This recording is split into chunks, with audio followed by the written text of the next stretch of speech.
Hello, Jobar. Hanap ako isda. Sama ko lang sa akin. Boss, pabili nga ng isda. Ito. Mukhang bagong huli ah.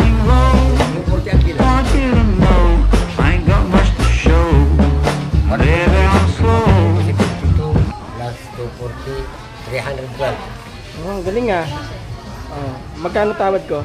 300. Ayun. Shoot, sige. I've got candles and candy. I can be your daddy if you only let me creep into your presence now. Hey baby, can you tell I'm not a criminal? Your choice is seminal. Wala akong dalang pera eh. Pwede ba sa katapusan na lang? Pwede, basta ikaw. What's right Walang for you? problema basta ikaw. No matter who, all we know what will others say. Just find your way and try to stay true.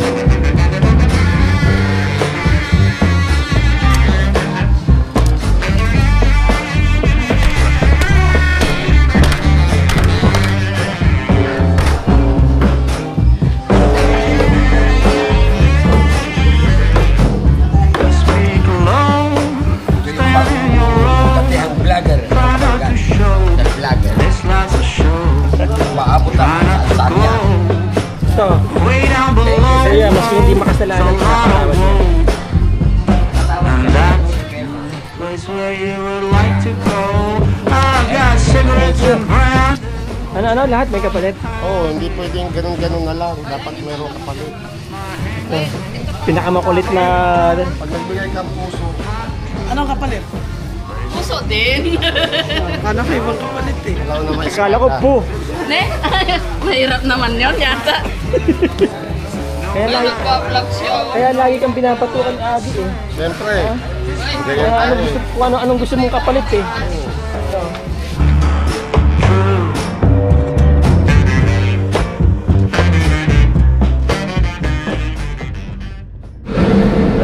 Ito po ang National Highway ng Kabanggan. As you see, naka road widening na po ano.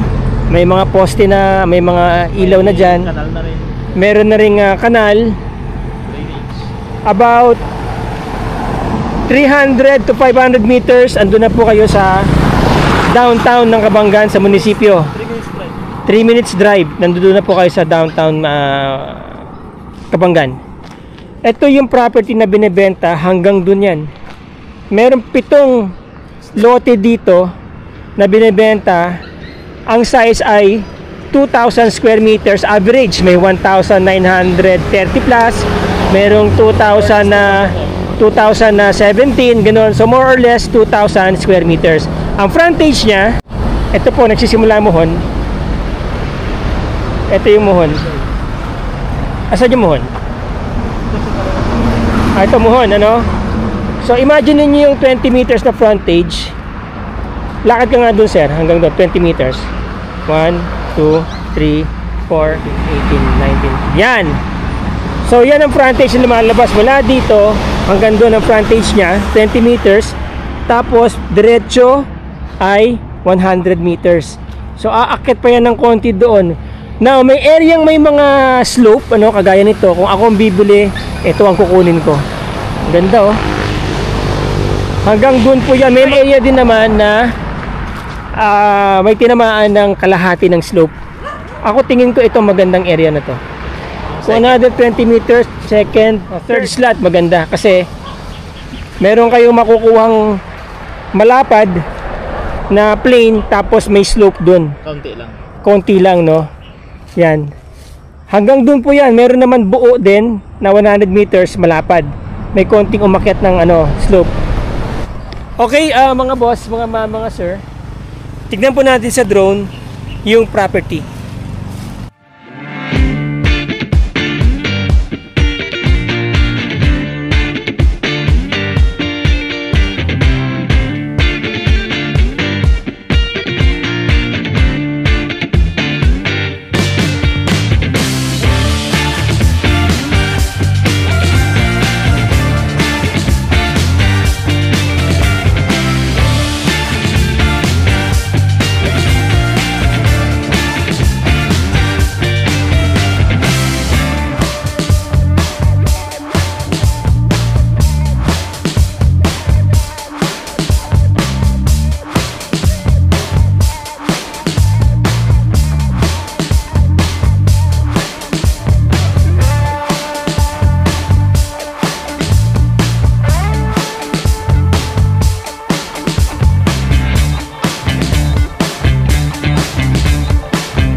ito po yung property, ano, recap tayo. Ito nyo, meron ng daanan ng tubig yan, no? Patagos yan doon. Meron na ring kanal. Kaya dito, kahit malakas ang ulan, hindi po tumataas ang tubig dyan. Kung tumaas man, yung talagang malakas na ang ulan at bigla rin pong nawawala gawa ng meron talagang nakadesign po na drainage yan. Dahil itong national highway ay sadya po talagang itinaas ito nung ginawa. Okay? Ayan. Ito yung property. Makikita nyo sa drone shots mula doon sa Malinis papunta dyan. Meron pong available na pitong tig to 2,000 more or less square meters at binebenta po ng 1,000 per square meter itong property. Now, yung mga interesado po dyan, ang documentation po nito is upon viewing ninyo para ma-discuss po sa inyo yung documents. Pero sa aking assessment ay transferable po siya. Siyempre, may mga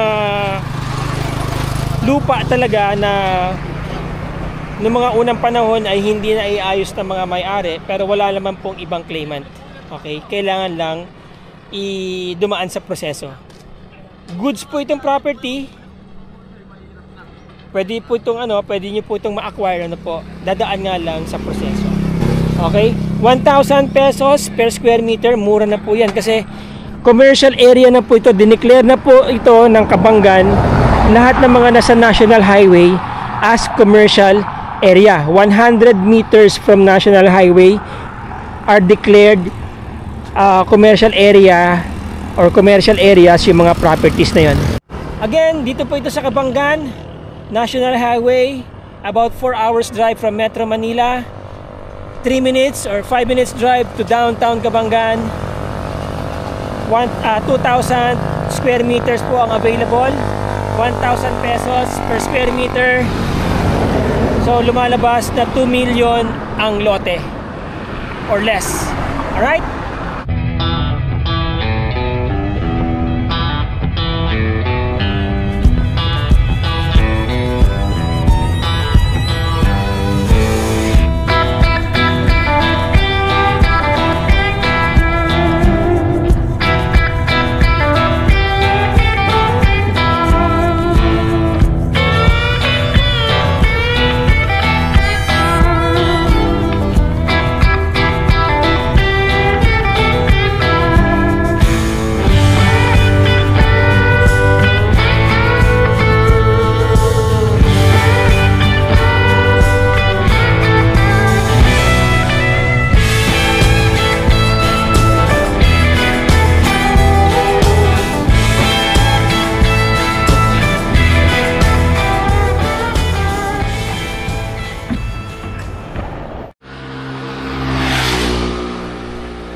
Itong kalsada na to, ito yung property hanggang doon sa may mangga, puno ng mangga, mula dyan sa kanto hanggang doon. Kung makikita niyo yung bato sa tabi ng kawayan, hanggang dyan ang property.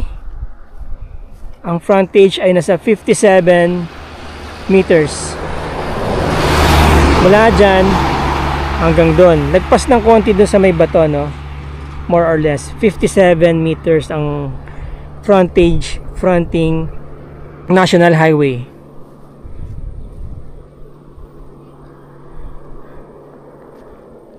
Lahat po ng properties na nasa tabi ng National Highway, 100 meters from National Highway are declared as commercial area na dito sa Kabanggan. So Kabanggan now is already declared as second-class municipality and it will be implemented in the year 2025. So officially na siya second-class municipality. I-implement na po yung tax collection sa 2025. Ito yung gilid.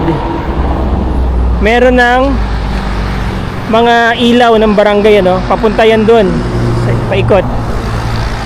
Okay, so ang property ay may kalsada dito, National Highway, Barangay Road. Tignan po natin yung property sa drone. So, nakadalawang properties tayo ngayon. Yung isa doon sa bago dumating ng bayan ng Kabanggan or town proper ng Kabanggan.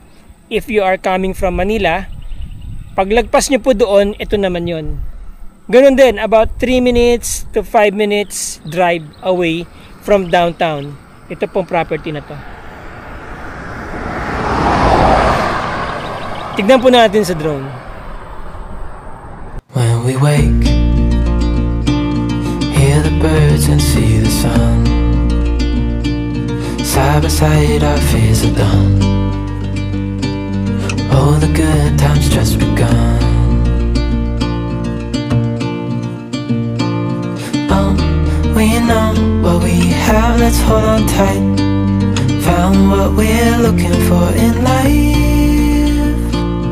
Call us crazy, but things are finally right. With you and I, the future is bright. Oh, you and I, we got it. Oh, we don't need no more. Oh, even in the hard times, you and I can weather any storm. Before I sleep, hear the crickets, see the moon. Side by side and through.